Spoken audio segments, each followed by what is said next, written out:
आइए देखते हैं TRD-OHE से संबंधित ऑब्जेक्टिव प्रश्न और उनके उत्तर का यह चौथा भाग। प्रश्न 101 है, जब कोई मास्ट गोलाई के केंद्र की तरफ लगा होता है तब उसे इनसाइड कर्व कहते हैं। सही या गलत?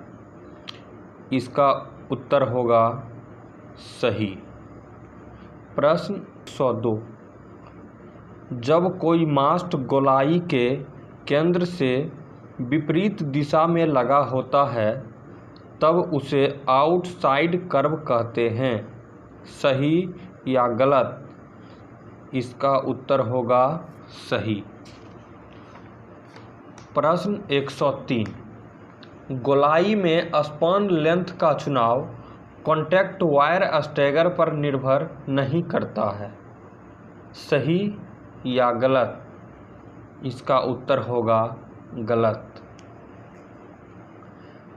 प्रश्न 104, कर्व अलाउंस शब्द का संबंध इनमें से किसके साथ है? अ मास्ट की लंबाई, ब इनकम्ब्रेंस, स स्टैगर, द इम्प्लांटेशन। इसका उत्तर होगा द इम्प्लांटेशन। प्रश्न 105, कर्व अलाउंस को इम्प्लांटेशन के सामान्य मान से घटाया जाता है। सही या गलत? इसका उत्तर होगा गलत। प्रश्न 106, अलग अलग गोलाई में गोलाई का कम या अधिक होना इम्प्लांटेशन का मान अलग अलग होता है। सही या गलत? इसका उत्तर होगा सही। प्रश्न 107, ट्रामवे टाइप रेगुलेटेड OHE के लिए अधिकतम स्पान लेंथ डैश। इसका उत्तर होगा 63 मीटर।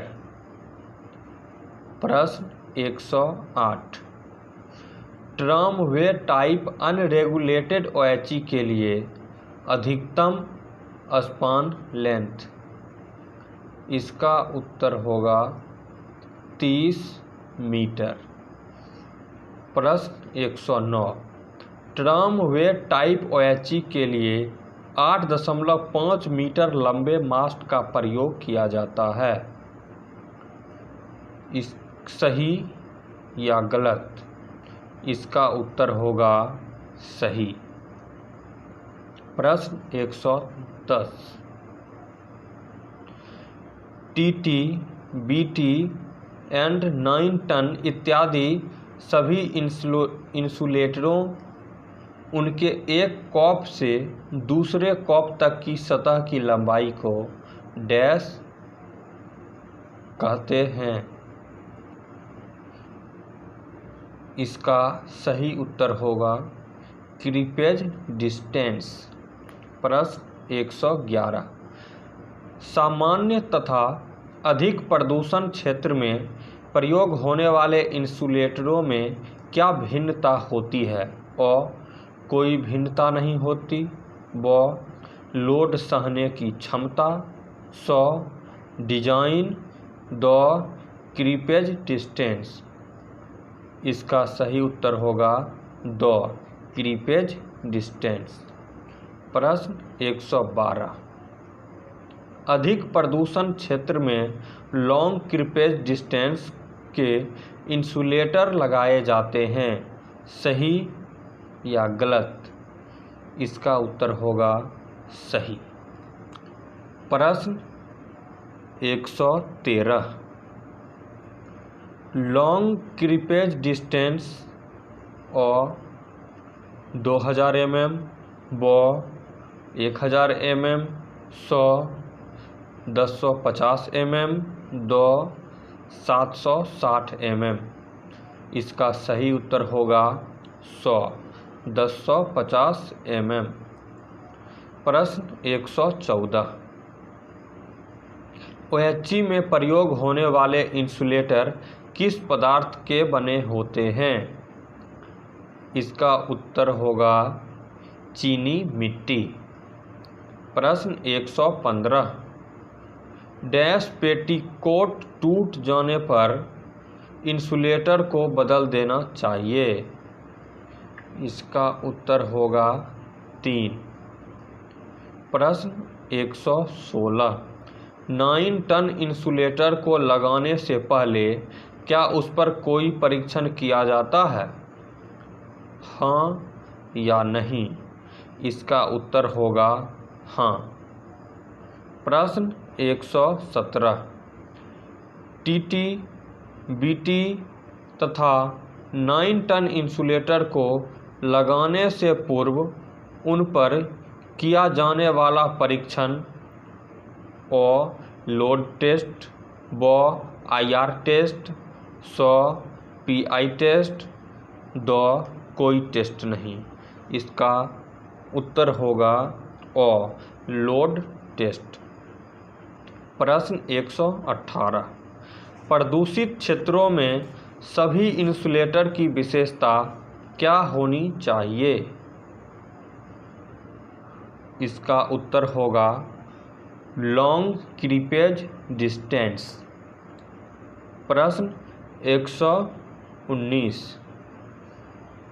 प्रश्न है हाइब्रिड इंसुलेटर के पेटीकोट का इंसुलेटिंग मटेरियल कौन सा होता है?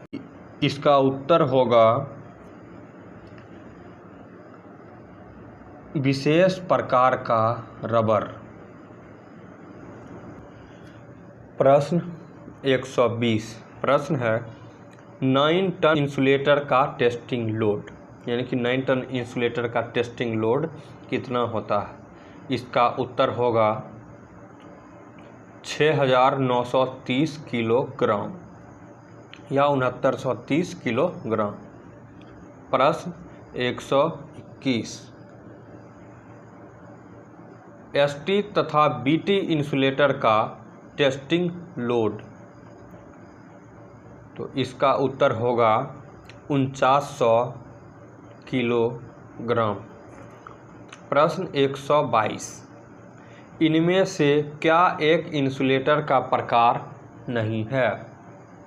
अ. ब्रैकेट इंसुलेटर, ब. स्टे इंसुलेटर, स. 9 टन इंसुलेटर, ड. पेडेस्टल इंसुलेटर, ह. टाई-रॉड इंसुलेटर, क. PTFE या ख. उपरोक्त में से कोई नहीं। इसका उत्तर होगा PTFE।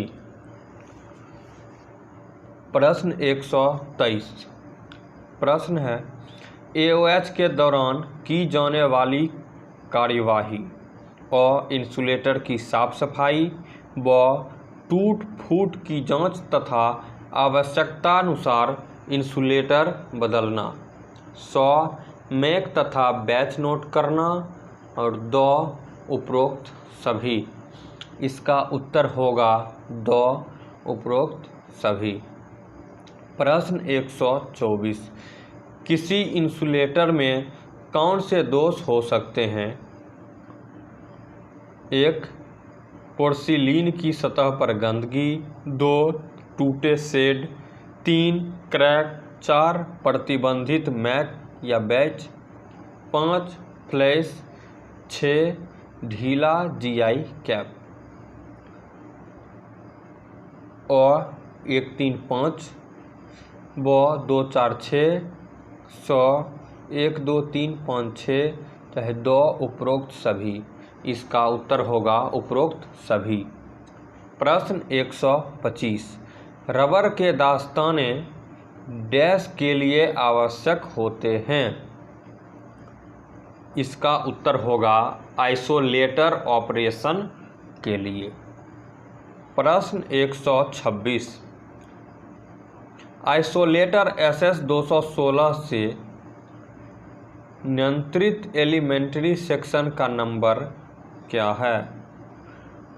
का मतलब है SS/216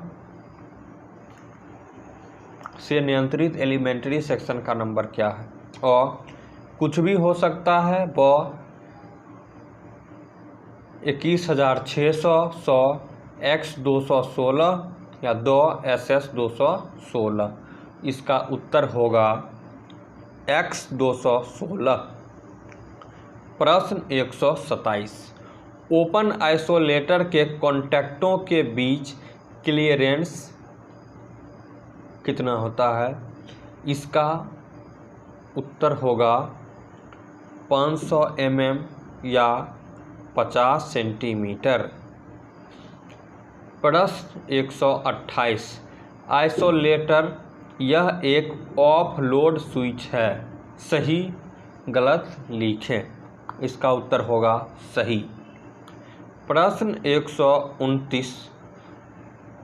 किसी स्टेशन पर लगे सभी आइसोलेटरों की चाबी स्टेशन मास्टर के पास की बॉक्स में रखी जाती है, सही या गलत? इसका उत्तर होगा सही। प्रश्न 130।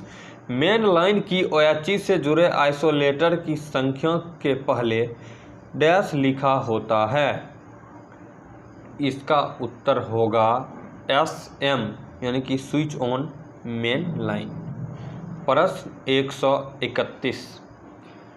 यार्ड OHE में लगे आइसोलेटर की संख्या के पहले डैश लिखा होता है।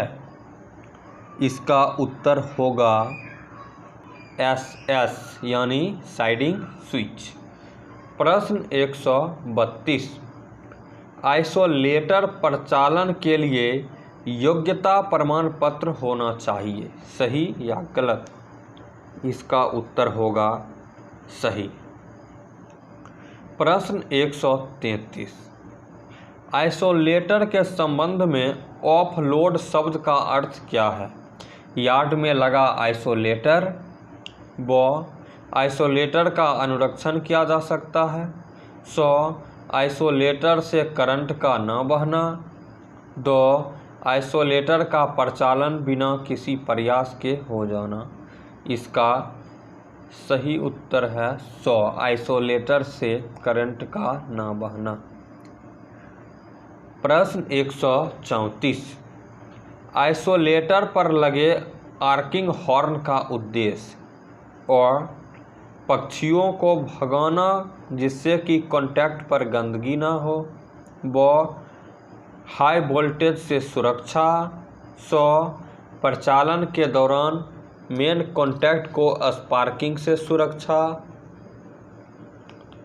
2 आइसोलेटर की क्लोज अवस्था में मेन कॉन्टैक्ट को लॉक रखना। इसका उत्तर होगा 100 परिचालन के दौरान मेन कॉन्टैक्ट को स्पार्किंग से सुरक्षा। प्रश्न 135। आइसोलेटर के संबंध प्रायः पोल शब्द का क्या अर्थ है? अ फेज की संख्या, ब पेडेस्टल इंसुलेटरों की संख्या। 100 फिक्स मूविंग कॉन्टैक्ट के बीच का क्लियरेंस, या 2 उपरोक्त में से कोई नहीं। इसका उत्तर होगा 2 उपरोक्त में से कोई नहीं। प्रश्न 136। 25 किलोवोल्ट OHE में प्रायः डैश एम्पीयर क्षमता तथा स्विचिंग स्टेशनों में प्रायः डैश एम्पीयर क्षमता का आइसोलेटर लगा होता है। इसका उत्तर होगा 800 और 1250। प्रश्न 137। आइसोलेटर के अनुरक्षण के दौरान फिक्स तथा मूविंग कॉन्टैक्ट को एक जंपर द्वारा शॉर्ट कर लेना चाहिए, सही या गलत? इसका उत्तर होगा सही। प्रश्न 138। अर्थिंग हील आइसोलेटर का मतलब और आइसोलेटर मास्ट को अर्थ इलेक्ट्रोड से जोड़ा गया है, व आइसोलेटर के हैंडल तथा मास्ट को जंपर से जोड़ा गया है। 100 आइसोलेटर में 2 मूविंग कॉन्टैक्ट हुए हैं। 2 आइसोलेटर OHE खंड को आइसोलेट करने के साथ साथ अर्थ भी करता है। इसका उत्तर होगा 2, यानी आइसोलेटर OHE खंड को आइसोलेट करने के साथ साथ अर्थ भी करता है। प्रश्न 139, आइसोलेटर मास्ट को उस अवस्था में अर्थ इलेक्ट्रोड से जोड़ा जाएगा यदि उसकी डुप्लीकेट बॉन्डिंग न की गई हो। सही या गलत? इसका उत्तर है गलत। प्रश्न 140, SS रोप को डैश ऑयल में ट्रीटमेंट देते हैं। इसका उत्तर होगा बाल्मेरोल 100। प्रश्न 141, विंच ATD का SS रोप डैश मीटर लंबाई का होता है। इसका उत्तर होगा 10.5 मीटर। प्रश्न 142, 3 पुल्ली ATD का SS रोप डैश मीटर लंबाई का होता है। इसका उत्तर होगा 8.5। प्रश्न 143, ट्रामवे OHE में विंच ATD का SS रोप डैश मीटर लंबाई का होता है। इसका उत्तर होगा 10.5 मीटर। प्रश्न 144, ट्रामवे OHE में 3 पुल्ली ATD का SS रोप डैश मीटर लंबाई का होता है। इसका उत्तर होगा 8.5 मीटर। प्रश्न 145, ट्रामवे OHE में विंच ATD के लिए काउंटर वेट डैश किलोग्राम होता है। इसका उत्तर होगा 250 किलोग्राम। प्रश्न 146, ट्रामवे OHE में 3 पुल्ली ATD के लिए काउंटर वेट डैश किलोग्राम होता है। इसका उत्तर होगा 415 किलोग्राम। प्रश्न 147, विंच प्रकार की ATD का यांत्रिक लाभ का अनुपात कितना है? इसका उत्तर होगा 1:5। प्रश्न 148, 35 डिग्री सेंटीग्रेड तापमान पर विंच ATD का Y मान कितना होना चाहिए? इसका उत्तर होगा 2.50 मीटर। प्रश्न 149, प्रश्न है, तापमान बढ़ने से X वैल्यू बढ़ता है और Y वैल्यू कम हो जाता है। सही या गलत? इसका उत्तर होगा गलत। प्रश्न 150, विंच टाइप ATD का यांत्रिक लाभ।